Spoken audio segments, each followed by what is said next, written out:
नमस्कार दोस्तों, आप सभी का स्वागत है हमारे YouTube channel BCS basic physics में।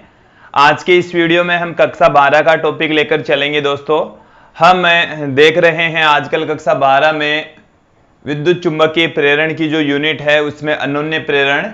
हमने इससे ठीक पहले जो वीडियो बनाया उसमें अनोन्य प्रेरण क्या होता है, अनोन्य प्रेरण गुणांक के बारे में अध्ययन किया था, अनोन्य प्रेरकत्व के मात्रक विमाओं के बारे में जानकारी ली थी। दोस्तों, आज के इस वीडियो में हम दो समाक्षी परिनालिकाएं लेंगे, दो कुंडलियां लेंगे जिनकी अक्ष एक समान होगी।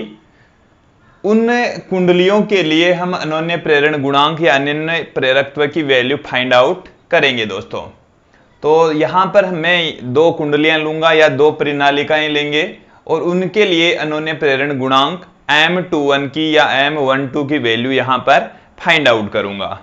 दोस्तों, हमने अनोन्य प्रेरण की डेफिनेशन में ये देखा कि जब किसी कुंडली में विद्युत धारा प्रवाहित होती है तो उसके पास रखी दूसरी कुंडली में चुंबकीय फ्लक्स में परिवर्तन के कारण से एक प्रेरित विद्युत वाहक बल उत्पन्न हो जाता है, अर्थात दूसरी कुंडली के अंदर एक प्रेरित धारा उत्पन्न हो जाती है और उस घटना को हमने अनोन्य प्रेरण कहा था। हम यहां पर दोस्तों दो कुंडलियां लेंगे और दोनों को एक दूसरे पर लपेट देंगे।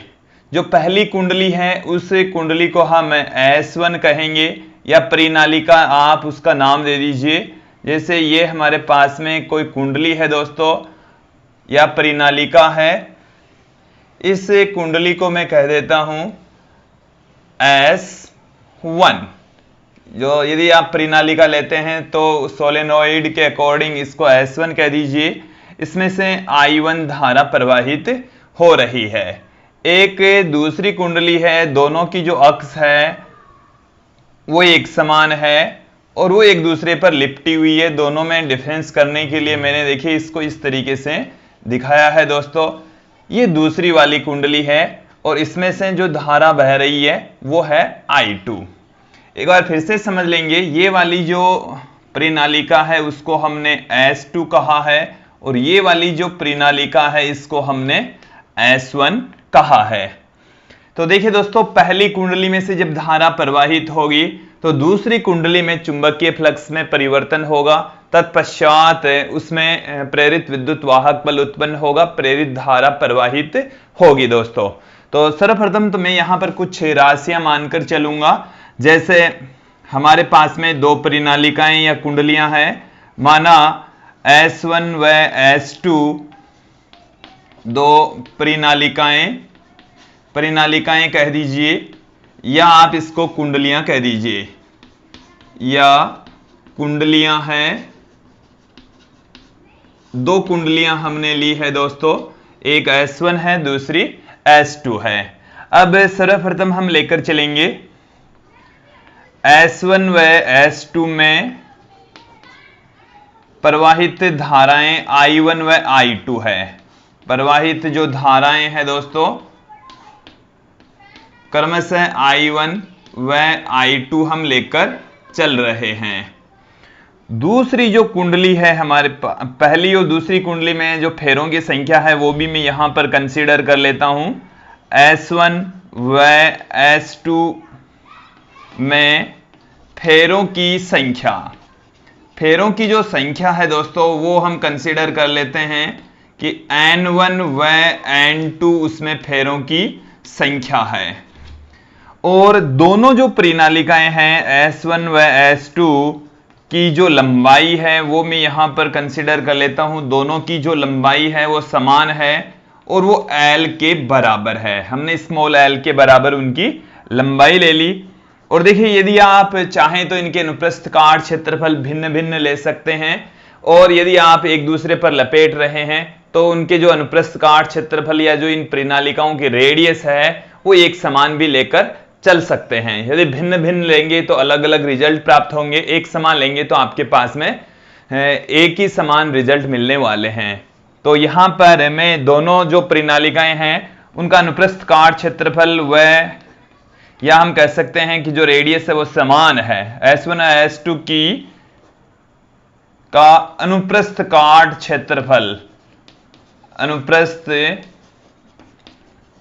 काट क्षेत्रफल हमने कैपिटल A के इक्वल कंसीडर कर लिया। लंबाई भी हमने दोनों की सेम ली है, अनुप्रस्थ काट क्षेत्रफल भी हमने सेम लिया है, केवल इनमें बहने वाली धाराएं तथा फेरों की संख्याएं हमने भिन्न भिन्न ली है। अब हम यहां पर इनकी एकांक लंबाई के अंदर जो फेरों की संख्या होती है, जिसको हम फेरों का घनत्व भी कह सकते हैं, तो देखिए दोस्तों वो हम भिन्न भिन्न लेंगे। तो S1 व S2 में प्रति एकांक लंबाई में फेरों की संख्या में प्रति एकांक लंबाई में फेरों की संख्या वो हमने कंसिडर कर ली है N1 व N2 है, N1 व N2 है।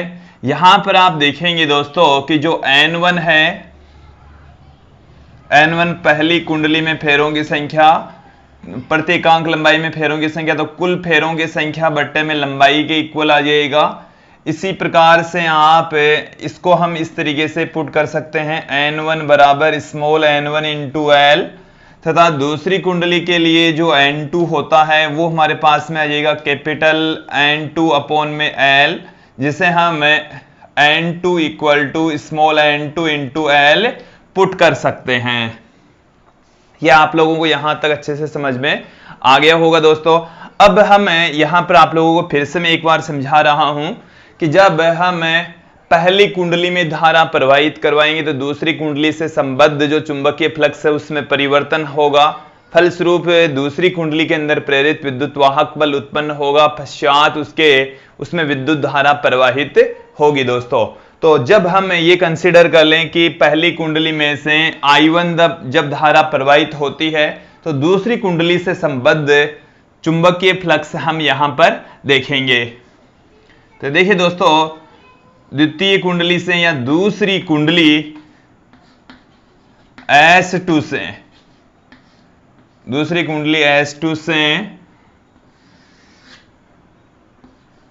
संबद्ध चुंबकीय फ्लक्स क्या होता है, यहां पर आप देखेंगे दोस्तों कि दूसरी कुंडली से संबद्ध चुंबकीय फ्लक्स को हम φ2 से पुट कर रहे हैं। दूसरी कुंडली में जो फेरों की संख्या है उसको हमने N2 से पुट किया है। तो N2 इंटू φ2 को हम दोस्तों क्या लिख सकते हैं, N2 को हम लिख सकते हैं N2 into L, small n2 into L put कर सकते हैं। φ2 यहां पर चुंबकीय फ्लक्स होता है और चुंबकीय फ्लक्स होता है चुंबकीय क्षेत्र इंटू क्षेत्रफल। तो यहां पर जो चुंबकीय फ्लक्स है, अब देखिए दोस्तों दूसरी कुंडली से संबद्ध हम चुंबकीय फ्लक्स देखेंगे तो दूसरी कुंडली से संबद्ध जो चुंबकीय फ्लक्स होगा वो पहली कुंडली में धारा प्रवाह की वजह से उत्पन्न होगा। मेरी बात को ध्यानपूर्वक सुन लीजिए कि जब पहली कुंडली के अंदर धारा प्रवाहित होगी तो ये अपने अंदर एक चुंबकीय क्षेत्र उत्पन्न करेगा और ये जो चुंबकीय क्षेत्र है वो दूसरी कुंडली के अंदर उत्पन्न होगा। तो यहां पर जो चुंबकीय फ्लक्स उत्पन्न हो रहा है दूसरी कुंडली में, वो पहली कुंडली में धारा प्रवाह के कारण से उत्पन्न हो रहा है, पहली कुंडली के चुंबकीय क्षेत्र की वजह से उत्पन्न हो रहा है। तो यहां पर मैंने B1 लिखा है इंटू A लिखा है। दोस्तों एक बार ये समझ लेंगे कि मैंने यहां पर B1 क्यों लिखा है, कि हम दूसरी कुंडली से संबद्ध चुंबकीय फ्लक्स देख रहे हैं, दूसरी कुंडली से रिलेटेड जो चुंबकीय फ्लक्स है उसकी बात कर रहे हैं। बट जो दूसरी कुंडली में चुंबकीय फ्लक्स उत्पन्न हो रहा है वो पहली कुंडली में I1 धारा प्रवाहित करने पर उत्पन्न हो रहा है। तो पहली कुंडली में जब धारा I1 प्रवाहित होती है तो उसके अंदर चुंबकीय क्षेत्र, तो पहली कुंडली के अंदर चुंबकीय क्षेत्र हम जानते हैं, चुंबकीय क्षेत्र का फॉर्मूला किसी कुंडली या परिनालिका के अंदर B1 बराबर μ0 n1 I1 के इक्वल होगा। कि किसी परिनालिका के अंदर चुंबकीय क्षेत्र की तीव्रता μ0 n I होता है, तो μ0 पहली कुंडली के अंदर फेरों की संख्या n1, धारा I1। तो यहां पर जो चुंबकीय फ्लक्स दूसरी कुंडली का है वो पहली कुंडली के चुंबकीय क्षेत्र की वजह से उत्पन्न हो रहा है और उनका जो अनुप्रस्थ काट क्षेत्रफल है दोनों का हम सेम लेकर चल रहे हैं। तो मैंने यहां पर A उसको पुट कर दिया है। यदि दोनों का ये अनुप्रस्थ काट क्षेत्रफल भिन्न भिन्न लेकर चलते तो यहां पर दूसरी कुंडली का अनुप्रस्थ काट क्षेत्रफल आता, बट हमने दोनों का सेम ही अनुप्रस्थ काट क्षेत्रफल लिया है दोस्तों। तो यहां पर जो B1 है उसकी वैल्यू भी मैं पुट कर देता हूं, N2 φ2 बराबर हमारे पास में आ गया N2 इंटू L। B1 की जो वैल्यू है वो है हमारे पास में μ0 N1 I1 इंटू A। इसको दोस्तों मैं देता हूं इक्वेशन नंबर 1। अब हम दूसरी कुंडली से संबंधित जो चुंबकीय फ्लक्स है वो अनोन्य प्रेरण की परिभाषा से यहां पर लेने वाले हैं। तो अनोन्य प्रेरण की जो डेफिनेशन है, अनोन्य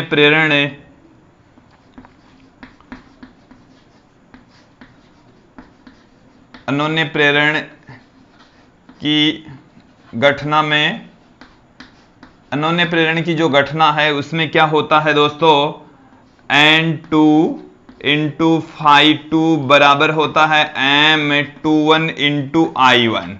ये हमने इससे जो जस्ट पहले वीडियो बनाया है अनोन्य प्रेरण के, उसमें देखा है कि दूसरी कुंडली से संबद्ध जो चुंबकीय फ्लक्स होता है वो पहली कुंडली में से बहने वाली धारा के समानुपाती होता है, और वहां से हम प्रोपोर्शनल का जब साइन हटाते हैं तो ये कांस्टेंट पुट करते हैं। उस कांस्टेंट को हमने यहां पर M21 से लिखा है, जिसको हम पहली कुंडली के सापेक्ष दूसरी कुंडली का अनोन्य प्रेरण गुणांक कहते हैं दोस्तों। तो यहां पर N2 φ2 इक्वल टू आ गया है M21 I1, और इसको हम देते हैं इक्वेशन नंबर 2। समीकरण मैंने यहां पर इसको 2 दे दिया है दोस्तों। तो यहां से समीकरण 1 और 2 को हम बराबर पुट कर देंगे। समीकरण 1 और 2 को हमने बराबर पुट कर दिया, क्योंकि इनकी जो लेफ्ट हैंड साइड है वो N2 φ2 है। तो यहां से M21 I1 बराबर आपके पास में क्या निकल कर आ रहा है, मैं देखिए दोस्तों इसको क्या पुट कर रहा हूं, μ0 N1 आ गया, फिर N2 A इंटू L, और ये जो I1 है ये यहां पर पढ़ाई है, I1 से यहां से I1 कैंसिल हो जाएगा, M यहां पर आपके पास में निकल कर आ जाएगा M21 बराबर μ0 N1 N2 A into L।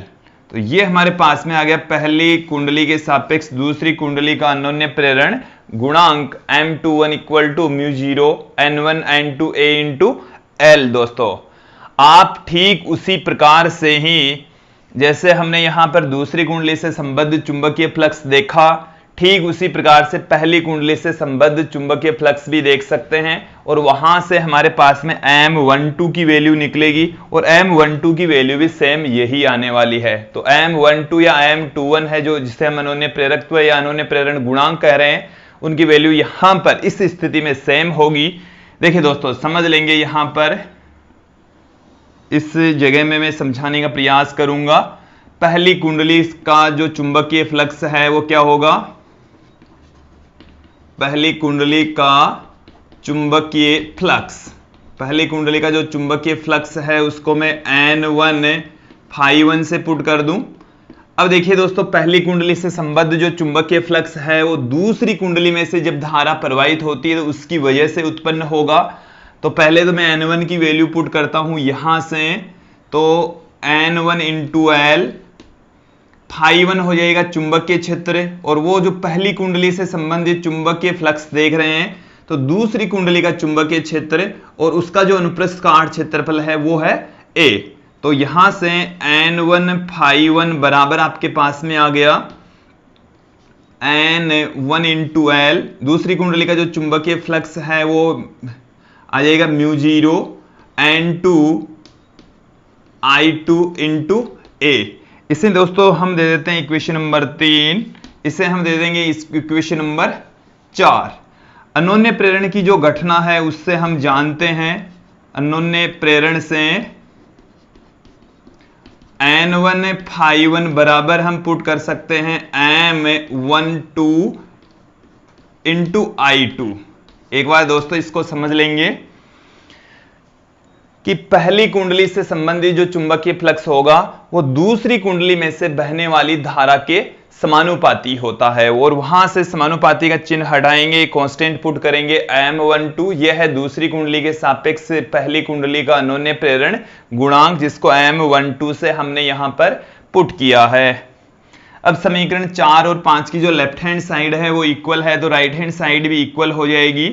तो M12 I2 बराबर आपके पास में निकल कर आएगा। यहां से मैं इसको इस तरीके से पुट कर दूं, μ0 N1 N2 A into L, और यहां पर दोस्तों है I2, तो I2 से I2 कैंसिल हो जाएगा। M12 बराबर μ0 N1 N2 A into L हमारे पास में आ गया है। दोस्तों ये हमारे पास में अन्योन्य प्रेरण गुणांक का मान आ गया है।